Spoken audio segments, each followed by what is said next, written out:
All right, Leroy, you know we love the fights down here. You know we're very Yup. excited about this. I've been waiting for Miami to be on a big stage fight-wise, and we are talking to the man who has brought the biggest it gets to Miami. Canelo Alvarez is going to be fighting February 27th at Hard Rock Stadium, and the head of Matchroom Boxing, Eddie Hearn. He is the one who got it done. Eddie, thanks for the time, man. Really appreciate it. Thanks for having me on, guys, and great to be in Miami. Like you said, finally we can bring a big show there.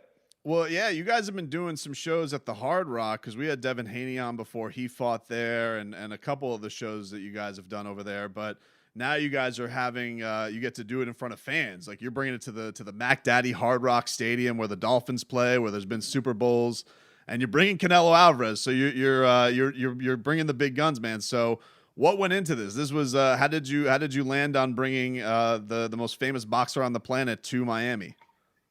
Well, like you said, we've been at the Hard Rock Casino now and the hotel there for a while. It's been behind closed doors.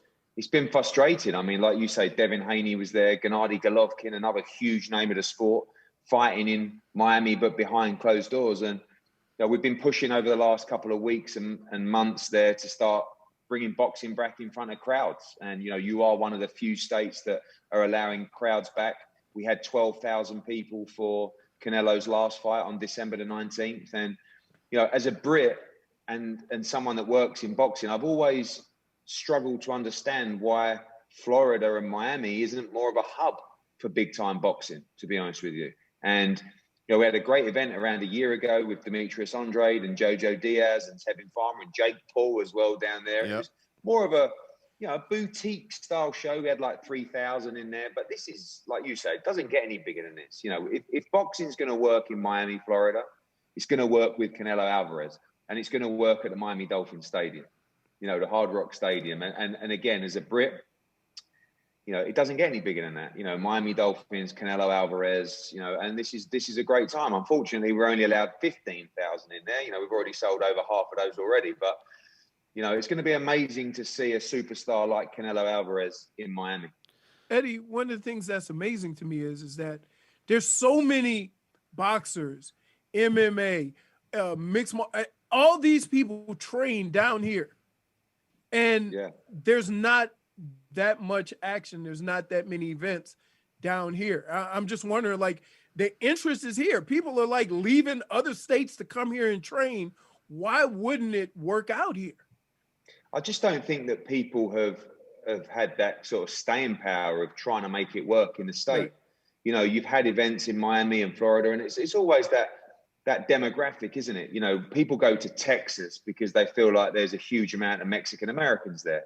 In Miami, the feeling is that there's more maybe Cubans than there is Mexican Americans, and I think this is all rubbish, really. To be honest with you, fans are fans.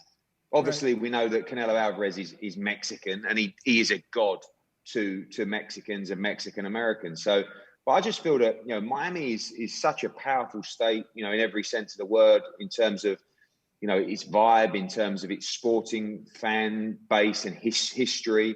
And I just feel that boxing can work in Miami, Florida. And but it's like when you have a birthday party and you're not sure how many people are going to attend.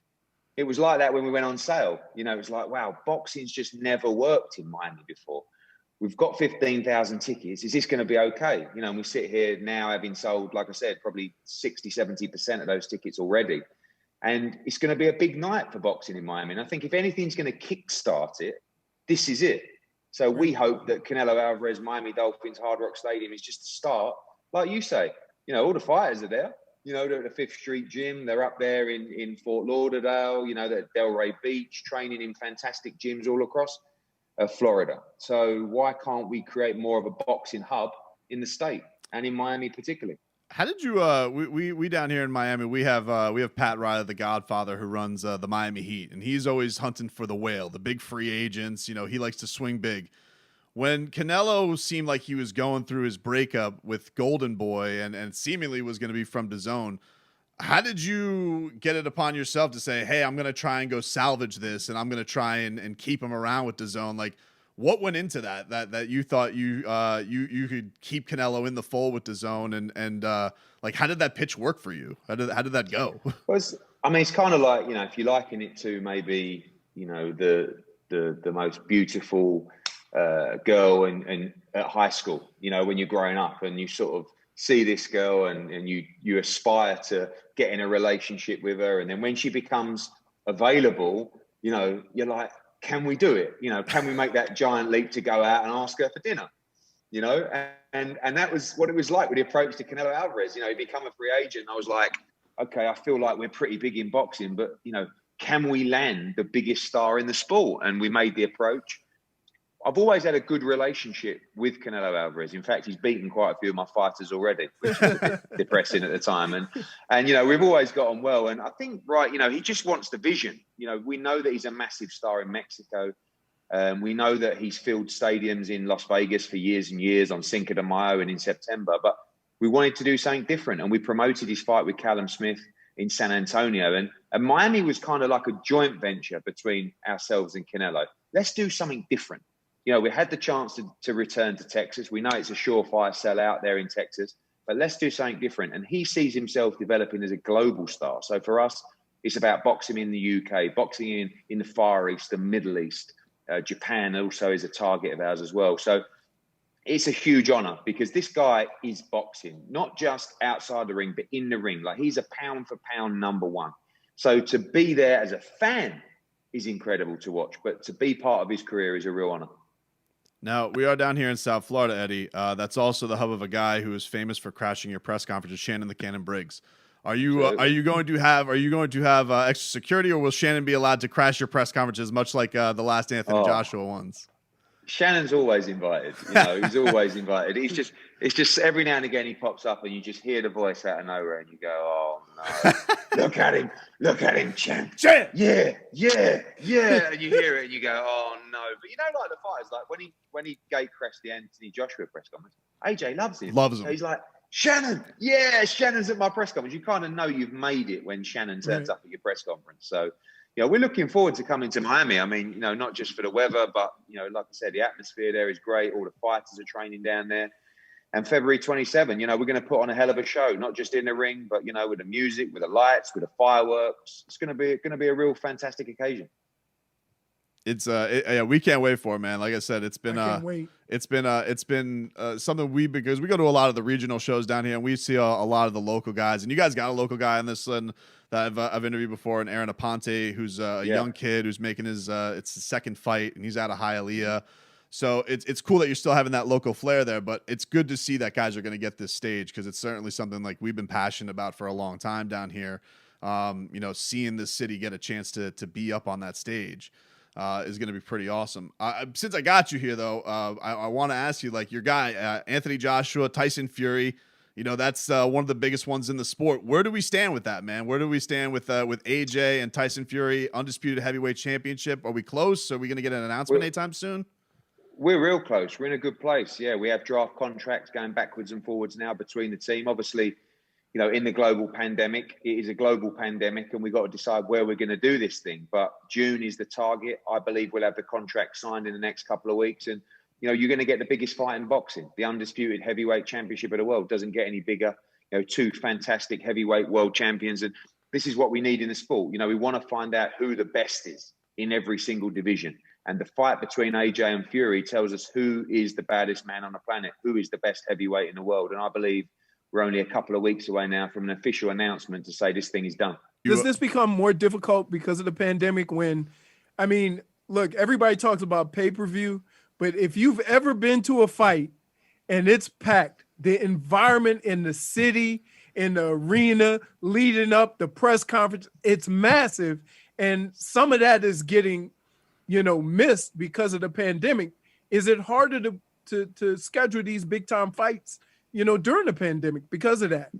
Yeah, I mean, certainly you got to be more creative in the promotion. You know, we live in a world now where we can't, like you say, have press conferences with journalists and media packed together, and, you know, you're trying to separate the fighters and people are wearing masks, and, you know, it's not ideal, but we have to keep the sport moving. We have to be creative. That's why, you know, coming to the state of Florida, like we did in Texas, to have 12,000 people there, oh man, felt like my first ever show. You know, it's so good to see people back in the arenas, and you know, as things progress over the next few months, we hope that we'll return to some kind of normality. But yeah, we miss, you know, for a traditional Canelo Alvarez fight week, you know, you'd have the sort of arrivals, the mariachi bands, you know, traveling around the whole town of Miami, you know, doing promotions, and there'll be as much of that as possible. But, you know, sometimes a fight comes along where you don't really need the hype, you know, and that's AJ against Fury, the undisputed heavyweight championship of the world. But we hope that by the time that fight falls into place, which will be June, we will be turning into some kind of normality to resume the fun and games of the big fight build-up. How are you guys in Britain? Because you got the British boxing fans a different breed. Like, you guys are nuts with the chants, with the bands. Like, you know, it's like none other. The intros that you guys have, and that, I mean, I couldn't imagine that fight being anywhere else. Are you guys going to be able to have that fight in your country, or do you think it's going to have to be in America? First fight will have to be international. Yeah, I mean, we're not going to get.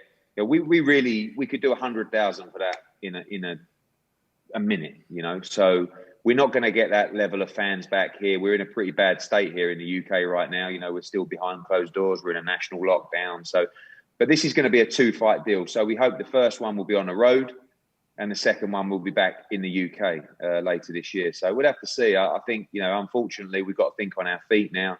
We've got to go to venues and places that are in a better position that maybe the UK are in. So, but both guys are ready to fight. They'll do it in the car park, you know, if they want. You know, these guys, they want this fight bad, and the whole of boxing wants and needs this fight so bad. A couple more before we get you out of here. The lightweight division, you guys had Devin Haney down here in Miami taking on Yorioki Scamboa. That division's on fire right now. All those guys are young. They're great at social media. Where do you think this the next step lands for everybody? Because, you know, I like the fact Devin goes everywhere. He goes to all the guys who are fighting. He's trying to get in the crowd, and it doesn't seem like anybody wants to fight him because his boxing skill set is so great. Do you think he's going to get Ryan Garcia next? Do you think he's going to lure one of the big dogs, or do you think he's going to get avoided here in the next calendar year? What do you think is going to happen with Devin Haney?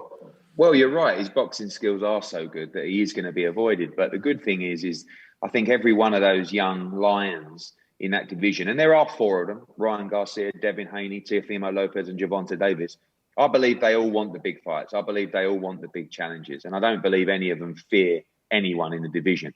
Maybe the managers do, maybe the advisors do, maybe the promoters do. But for Devin, he wants to fight any one of those 3 guys. And, you know, with Ryan Garcia, a great performance last time out, you know, he's on DAZN. Devin Haney's on DAZN. A lot of the times this TV network political warfare means you can't make those fights, but there's no excuse why we can't make Devin Haney against Ryan Garcia. Actually, Ryan Garcia is Devin Haney's mandatory. So, you know, we're trying to push that fight. Teofimo Lopez and Devin Haney are talking about fighting each other. That's great for the sport as well. And a lot of people are likening these 4 guys to the 4 kings of old, you know, Duran, Hagler, Hearns, and Leonard. They're slowed down a little bit. You know, those guys are absolute legends. But the reason that was such a golden era is because those guys fought each other. Right. And they fought each other multiple times. And these guys are so young. You know, they're all like 22, 23, 24. It's fantastic. So let them fight, and they can do it again. They can fight each other. They can come back. They can fight each other again in 2 or 3 years' time. So I think now, if you believe in yourself and you're one of those young, you know, kings in the division, let's do it. Let's bring the golden era back to boxing, and those 4 are exceptional young talents. Is this the only division that's set up this way? Like, when Tyson was big, we wanted all the heavyweights to fight. It took forever, and Tyson missed that. We've had so many divisions where it killed Roy Jones. He had to move around because there wasn't any competition. But to have 4 guys around the same age, that's the to go at it for like 5-10 years, it's going to be incredible. I think we've got some wonderful divisions. Obviously, the heavyweight division, the biggest of them all right now, and you know, the welterweight division, you've got Spence and Crawford. We're waiting an age to get those guys in the ring. But I don't think I've ever seen a division with so many stars at such a young age who are all fearless and willing to fight. So we just got to let them do it. Yes, we got to make sure they make as much money as possible. It's a dangerous sport. It's our job. But ultimately, let them off the leash. You know, if boxing's going to thrive and become the sport that we love, and I think boxing is the greatest sport of all, let's see why it is. And you know, fights like Gervonta against Teofimo or Devin against Ryan, these are the fights that we want to see and need to see. So I've not seen a division so red hot with so much great young talent already established. You know, those guys are world champions, or they're there. It's not like one's coming through, and none of those guys are standout superstars. You know, they're all stars in their own names at the moment. So let's see those fights. Wonderful division. And before we get you out of here, Eddie, a guy who is training down here, Jake Paul. This YouTube thing is kind of swept in a crossover with boxing. You got into business with the Pauls pretty early on. I was at that Miami fight you talked about last year doing Super Bowl week. What do you make of this as a guy who is in boxing, but obviously sees the attention that they're getting? He's now taking on Ben Askren, a former UFC fighter. What do you make of the kind of YouTube takeover that's gone on in the sport, where these guys are I guess crossing over, bringing a lot of exposure to the sport, but a lot of people hate on it? What do you make of it all? Well, I think that, you know, I can't criticize it too much because, like you said, I've done 2 of them, and you know, one that I did was KSI against Logan Paul. That was a huge fight. You know, at Staples Center, we had 16,000 people there, did millions of pay-per-view buys worldwide. So I don't mind it. And actually, Jake Paul's not bad. You know, like some of them can't fight. You know, unfortunately, Anderson Gibb got ruined in a round, which you saw in Miami. But Jake Paul can fight. He's putting the time in. He's training hard. I don't mind the Askren fight. I mean, look, he is a fighter. He's not a boxer. You know, he's not a striker in MMA, but he's still a fighter. That's what he does for a living. And at the end of the day, you know, Jake Paul, he's like Marmite, as us Brits say. You either love him or you hate him. And most people hate him, but a lot of people talk about him. So if we can bring those eyeballs to boxing, I don't mind it too much, just so long as we can make the great fights in boxing so that when these new fans come in, we get to educate them with what is so beautiful about our sport. So if YouTube fans or, you know, non-boxing fans want to come into the sport and watch Jake Paul, while they're here, let's give them Fury Joshua. Let's give them Haney against Garcia. And let's show them how great he is. And let's turn them into fight fans, because you can never stop trying to bring a new audience to a sport. If you do, the sport will die. This isn't a traditional way to do it, but it is a way to do it. But if we don't show them a great product when they're in, we won't keep them. Well, February 27th, Canelo Alvarez is coming to Hard Rock Stadium. He is defending his championships. Biggest it gets, Eddie Hearn. So we're looking forward to the show, man. Tickets are available now at Ticketmaster.com. As he said, they are going fast. So if you guys want to go see the biggest show in boxing, this is your opportunity. We've been talking about it forever, Miami. So get on out there, show on out, and show them what we're made of as far as a fight fan community we are. Eddie, we really appreciate the time, man. Thank you so much. Thanks, Eddie. Thanks, guys. See you February 27th. All righty.